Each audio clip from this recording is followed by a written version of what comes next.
I changed careers, so having been passionate about cooking for my whole life, I had never imagined that I might have a career in food and drink, and Elmwood opens up possibilities that I didn't even know were there. So among the different opportunities I had while studying at Elmwood were the Breaks Student Chef Challenge. I was part of a team of 2 in the kitchen and 2 front of house.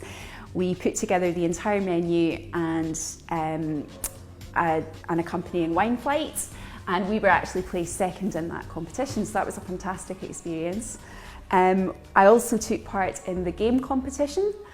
So through that process, I was paired with a student gamekeeper, and we put together a menu which focused on locally caught game, which my gamekeeper shot and I prepared, and the winning dish, because we were lucky enough to win the first round of that competition, we took the winning dish down to Borders College and we cooked it there, and it was judged by one of the MasterChef finalists, so that was a fantastic opportunity.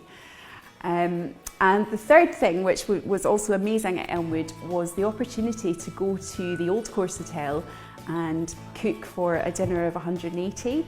I was part of a team of students that was who worked with Geoffrey Smedall, a Michelin-starred chef from the Peat Inn, to prepare the starter for that dinner. It was a pheasant starter. Jeff came to the college, did a masterclass with us at the college. We prepped everything and then went to the Old Course and cooked dinner for 180, which was an experience which I have certainly never had before and was one I'll always remember.